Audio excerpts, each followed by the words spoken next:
Doctor عبد المالک بلوچ صاحب ان کے time کے اندر کافی ساری چیزیں بہتری کی طرف جا رہی تھی. there is absolutely no doubt about that. لیکن ابھی انہوں نے کچھ عرصے پہلے کاز آف کنسرن شو کی ہے جو کہ میرے لیے بھی ایک کاز آف کنسرن ہے. پڑھی لکھی خواتین کا اس طرح کی ایکٹیویٹیز کی طرف جانا بشمول مہرنگ بلوچ یا بڑھ رہی ہیں. یہ کیا ہو رہا ہے بلوچستان کی یونیورسٹیز میں؟ کون اس طرح کی برین واشنگ کر رہا ہے کہ پڑھی لکھی خواتین جن کی زندگی آگے روشن ہے وہ اس طرح کی ایکٹیویٹیز میں پڑھ رہی ہیں؟ دیکھیں، جب آپ وائلنس کی مختلف مومنٹس کو دیکھتے ہیں یا انسرجنسیز کو دیکھتے ہیں تو شاید کنسرن تو جو ینگ لڑکے اگر اس طرف جاتے ہیں میرے لیے تو وہ بھی کنسرن ہے. جینڈر بیس پہ تو یہ کنسرن شاید کچھ لوگوں کو بڑھ جاتا ہے. میرا تو اوور آل یوتھ میں چاہے وہ کسی بھی جینڈر سے اس کا تعلق ہو. لیکن یہ اچھمبے کی بات نہیں ہے کہ خواتین جو ہے نا وہ وائلنٹ موومنٹس کا حصہ نہیں بنی ہے اس سے پہلے. آپ کردش موومنٹ کے دیکھ لیں، پشمیرہ فائٹرز جو ہیں وہ کون ہیں؟ وہ ساری کی ساری کرد خواتین ہیں. راجیو گاندھی کو ہلاک کرنے والی ایک خاتون تھی، مرد نہیں تھا، اور وہ بھی خودکش حملہ آور تھی، تامل تھی. تو آپ کو یہ ٹینڈنسیز نظر آتی ہیں. یہ جب بھی وائلنس اپنے ایک فیز میں، فائنل فیز میں میرے خیال میں جاتی ہے تو وہ جینڈر سے ہٹ کے یوتھ کو موسٹلی اس حد تک ریڈیکلائز کر دیتی ہے کہ وہ اس کے ایکسٹریم سٹیپس لیتی ہیں.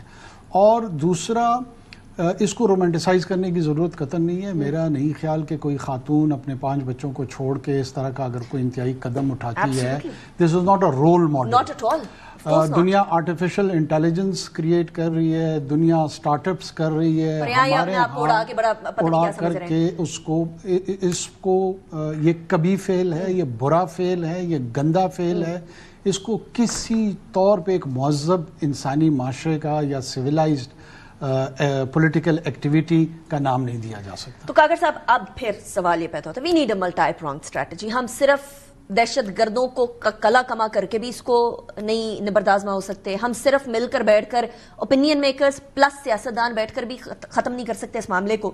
ملٹی پرونگ اسٹریٹجی کے لیے اسی طرح سے ہم لوگوں کو ایک at least singularity of goal of nation چاہیے ہوتا ہے. آپ کو وہ نظر آ رہا ہے اس سیاسی صورتحال؟ دیکھیے کسی بھی سیاست، دیکھیے چیلنج ہے یہی، چاہے سیاسی صورتحال کتنی کمپلیکیٹڈ کیوں نہ ہو. یہ جو آپ کو تھریٹ ہے یہ آپ کی ایگزسٹنس کو وہ ایٹ کوسچن لا رہے ہیں. اور جب آپ کی ایگزسٹنس کو کوئی اس پہ سوال اٹھاتا ہے یا اس کو چیلنج کرتا ہے تو کتنا ہی کمپلیکیٹڈ کیوں نہ ہو آپ کا پولیٹیکل انوائرمنٹ، کتنی ہی اس میں ٹاکسیکٹی نہ ہو، آپ کو اپنی کو ایگزسٹنس کے لیے کسی نہ کسی نقطے پہ آنا پڑتا ہے. میرا اپنا ماننا یہ ہے کہ سون اور لیٹر یہ جتنی بھی جماعتیں ہیں یہ ریئلائزیشن آئے گی. اور جس طریقے کے حالات اس طرف جا رہے ہیں یا خیبر پختونخوا میں جا رہے ہیں، ان دونوں صوبوں میں آپ کو بیٹھ کے فیصلہ کرنا پڑے گا اور ایک یونیفائڈ سٹینڈ لینے کے علاوہ کوئی چارہ نہیں. اچھا، پھر وہاں سوال یہ آتا ہے کہ دیکھیے عوام کے نمائندوں کو الیکٹ ہونے دیں، پپٹس کو مت بٹھائیں. بلوچستان میں عوام کے نمائندے آئیں گے تو وہ ایٹ لیسٹ آ کر بیٹھ کر کسی طریقے سے اس اسمبلی میں بات کر سکیں گے، انسٹیڈ آف یہ کہ وہ لوگ جو کہ بالکل کمپلیٹلی عام عوام سے کٹ آف ہیں، ان کو معلوم ہی نہیں ہے کہ عام عوام کی ریکوائرمنٹس کیا ہیں. کیا یہ ہونے کی ضرورت نہیں ہے کاکر صاحب؟ دیکھیں، یہی میرا مسئلہ ہے کہ جب بھی اس قسم کا واقعہ ہوتا ہے، بجائے اس کے کہ فوکس قاتلوں پہ رکھا جائے کہ ان قاتلوں کو کنفرنٹ کیسے کرنا ہے، ڈیبیٹ کو موڑ دیا جاتا ہے. Genuine representation, non genuine representation. Transitional democracy is a big issue in Pakistan, not just in Pakistan, through the region. جہاں we are not a settled democracy, let's admit that.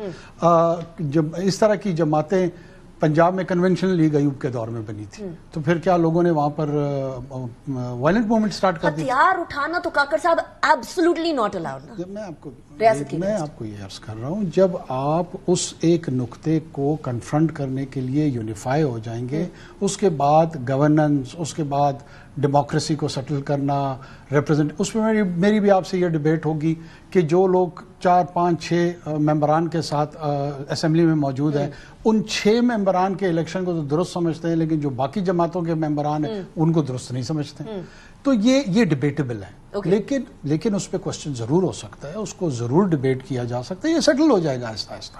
لیکن اس کو وائلنس کی اسٹریک کے ساتھ جوڑنا، اس کو اس سرج کے ساتھ جوڑنا، مجھے لگتا ہے کہ یہ اسموک سکرین کے طور پہ آرگومنٹ یوز ہوتا ہے.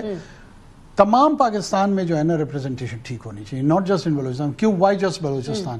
کے پی میں یہی آرگومنٹ کیوں نہیں آتا؟ کے پی میں یہ آرگومنٹ, چلیں بفرض مال اگر میں یہ آرگومنٹ تسلیم بھی کر لیتا ہوں, آج کی جو اپوزیشن پارٹی مولانا صاحب کرتے ہیں نا وہی آرگومنٹ کہ کے پی کے اندر بھی جو گورنمنٹ بیٹھی ہے وہ صحیح نہیں ہے. لیکن جو بڑی جماعت ہے اپوزیشن کی وہ کے پی میں ہے, ان کا تو یہ دعویٰ ہے کہ ان کو جنون مینڈیٹ ملا ہوا ہے, تو پھر اس مینڈیٹ کے تحت بھی وہاں وائلنس نہیں ختم ہوگا.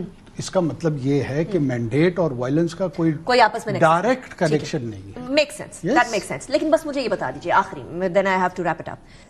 کاکڑ صاحب, بلوچستان کے بہت سارے ایریاز ہیں, پختونوں کا ایریا ہے, مکران بیلٹ ہے, بلوچوں کا اپنا ایریا ہے. یہ بلوچستان کوئی ایک سی قومیت کے لوگ نہیں ہیں, جس کے اندر نارتھ کے اندر آپ کو وہ والی صورتحال نظر نہیں آتی ہے جو آپ کو تھوڑی ساؤتھ کی طرف جاتے ہوئے نظر آتی ہے. اب یہ صورتحال کو ایکسپلوئٹ کرتا ہے ہمارا نیبر, اینڈ وی نو کہ لائف لائن اصل میں پیسہ وہیں سے آ رہا ہے. ان کے بغیر لائف لائن ان بلوچوں کی نہیں ہے, جو کہ اس ٹائم پر پہاڑوں میں بیٹھ کر ہمارے لوگوں کو شہید کر رہے ہیں. ہمارے لوگوں سے مطلب ہمارے بلوچوں کو, نہتے بلوچوں کو بھی شہید کر رہے ہیں. سو یہ لائف لائن کیسے کٹ آف کریں؟ دیکھیں جی, اس کے بہت ایک ہولسٹک اسٹریٹجی کی ضرورت ہے. اس میں فارن پالیسی کا کمپوننٹ آتا ہے, اس میں جو ایکسپوز کرنا ہے انڈین انوالومنٹ کو وہ آتا ہے. اب آپ دیکھیں ریسنٹلی جعفر ایکسپریس کے بعد کیا ہوا ہے کہ سیکیورٹی کاؤنسل میں ریزولوشن پاس ہوتی ہے. امریکہ, یو کے, ای یو, چائنا, رشیا, تمام حکومتوں نے کہا ہے کہ پاکستان کی حکومت کے ساتھ ان لوگوں کے خلاف کارروائی میں معاونت کرے, کولیبریشن کرے, کوآپریشن کرے. یہ ایک بہت بڑی گلوبل سپورٹ بیس آپ کو ملی ہوئی ہے, اور اس سپورٹ بیس میں ماں سوائے ایک سیکشن جو پاکستان کی سوسائٹی کا ہے وہ کنفیوز ہے, باقی دنیا کوئی کنفیوز نہیں ہے. باقی دنیا سمجھتی ہے کہ ایسے گروہوں کے خلاف, ایسے گروپس کے خلاف جو کسی معاشرے میں وائلنس کو بطور ٹول استعمال کرتے ہیں, ان کی ایلیمینیشن, اس کے لیے کوئی ایکسیپٹیبلٹی, اس کے لیے کوئی گنجائش کسی بھی مہذب معاشرے میں نہیں ہے.